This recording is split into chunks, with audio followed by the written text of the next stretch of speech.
మన కోసం మన వార్తలు అందిస్తున్న ఏటీఎం న్యూస్ కు స్వాగతం.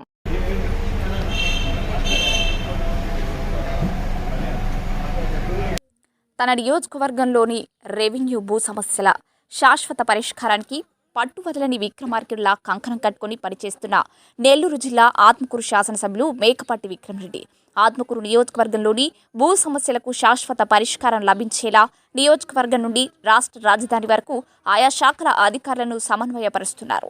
తాను గడప గడపకు మన ప్రభుత్వ కార్యక్రమంలో భాగంగా ఇంటింటికి ఊరూరా తిరుగుతున్న సమయంలో అలాగే అధికారులకు స్పందన కార్యక్రమం ద్వారా రైతులు తమ భూ సమస్యలపై పలుమార్లు వినతి పత్రాలు అందజేస్తూ ఉండడంతో ఎప్పటిలాగే ఇది మామూలుగా అని భావించకుండా రైతుల భూ సమస్యలను శాశ్వతంగా పరిష్కారం చేసే దిశగా ఓ ప్రణాళిక సిద్ధం చేసుకుని దానికి అనుగుణంగా రూపకల్పన చేస్తున్న ఆత్మకూరు శాసనసభ్యులు విక్రమరెడ్డి శాసనసభ్యులుగా ఎన్నికైనప్పటి నుండి నియోజకవర్గంలోని ప్రజలు తెలుపుతున్న అన్ని సమస్యల పరిష్కారం చేస్తున్న మేకపాటి రైతుల భూ సమస్యలపై ప్రత్యేక దృష్టి సారించి పరిష్కారానికి తనకున్న పరిజ్ఞానాన్ని ఉపయోగిస్తున్నారు. నియోజకవర్గంలో రైతులు ప్రధానంగా ఎదుర్కొంటున్న సమస్యలు భూమి ఖాతా నెంబర్లు, సర్వే నెంబర్లు, అసైన్మెంట్ చుక్కల భూముల రిజిస్ట్రేషన్ సమస్యలు ఉండడంతో వాటి పరిష్కారానికి పూనుకున్నారు.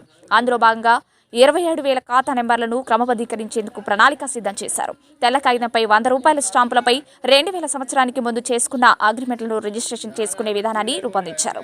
అలాగే 17,000 ఎకరాల చుక్కల భూములను రైతుల శాశ్వత పట్టాలుగా పరిష్కారం కాగా మరో 8,000 ఎకరాల చుక్కల భూములను రైతు పట్టాలుగా మార్చేందుకు ప్రణాళిక సిద్ధం చేసి ఉన్నారు.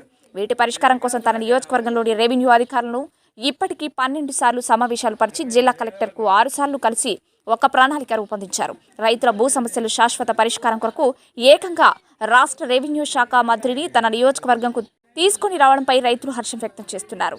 ఇటీవల ఆత్మకూరులో జిల్లా కలెక్టర్ స్పందన కార్యక్రమం ఏర్పాటు చేసిన సమయంలో కూడా ఆత్మకూరు నియోజకవర్గంలో ఎమ్మెల్యే మేకపాటి విక్రమరెడ్డి ప్రత్యేక చొరవతో భూ సమస్యలు చాలా పరిష్కారం అయ్యాయని తెలిపారు. మిగిలి ఉన్న వాటిని అక్టోబర్ 2వ వారంలో పూర్తిగా పరిష్కారం చేస్తామని తెలిపారు. ఈ యొక్క నియోజకవర్గ శాసనసభ్యుల ఒక నియోజకవర్గ స్థాయిలో ఒక సమావేశం ఏర్పాటు చేసి రెవెన్యూ సమస్యలు ఏమేమి ఉన్నాయని శాశ్వతంగా ఎట్లా పరిష్కారం చేయవచ్చని కూడా ఆల్రెడీ చేయడం జరిగింది. అవన్నీ చేయగలిగితే ఈరోజు వచ్చినటువంటి అర్జీల్లో దాదాపు ఒక 20%-30% అర్జీలు మనకు తగ్గే అవకాశం అనేది ఉంది. అదే మాత్రం కాకుండా ఇంకా క్షేత్రస్థాయిలో రీసర్వే కూడా పూర్తి చేస్తే కూడా ఇంకా కూడా చాలా సమస్యలు తగ్గే అవకాశం ఉంది. కాబట్టి దీని మీద దృష్టి సారిస్తూ అన్ని సమస్యలు కూడా వచ్చేసి పరిష్కారం చేస్తామని సందర్భంగా తెలియజేసుకుంటున్నాను. రైతుల భూముల ఖాతా నెంబర్లు, ఆధార్ కార్డుల సవరింపు, ఖచ్చితంగా భూలెక్క అన్ని కూడా పరిష్కారం అవుతున్నాయన్నారు. తన నియోజకవర్గంలో ఏ రైతు కూడా తమ భూముల రికార్డుల విషయంలో ఇబ్బందికరంగా ఉండకూడదని శాశ్వత పరిష్కారం చేసేందుకు పట్టువదలని విక్రమార్కుల్లా ఆత్మకూరు ఎమ్మెల్యే విక్రమరెడ్డి ప్రయత్నించడం నిజంగా గ్రేట్. ఇదే కాకుండా రెవెన్యూ సమస్యలు కూడా మీరు అందరూ చూస్తుంటారు. దాదాపు మనం గడప గడప తిరిగేటప్పుడు 2 అర్జీలు, 1 అర్జీ అయితే తప్పకుండా రెవెన్యూ సమస్య వచ్చేది. అందుకు రెవెన్యూ మీద స్పెషల్ దృష్టి తీసుకొచ్చేసి ముందు సర్వే చేసి దాని తర్వాత మినిస్టర్ గారిని తీసుకొచ్చి ఏ విధంగా ముందుకు పోవాలో కూడా నిర్ణయం తీసుకొని ఇప్పుడు కలెక్టర్ గారు స్వయంగా ప్రతి 2 వారాలకు ఒకసారి రివ్యూ మీటింగ్ పెడుతూ దాదాపు 26,000 నోషనల్ ఖాతాలు క్లియర్ చేయడం జరిగింది. సాదా బైనామాలు కానీ, డీకేటీలు కానీ, చుక్కల భూమి అయితే 22,000 ఎకరాలు మన ఆత్మకూరు డివిజన్లో క్లియర్ అవుతున్నాయి.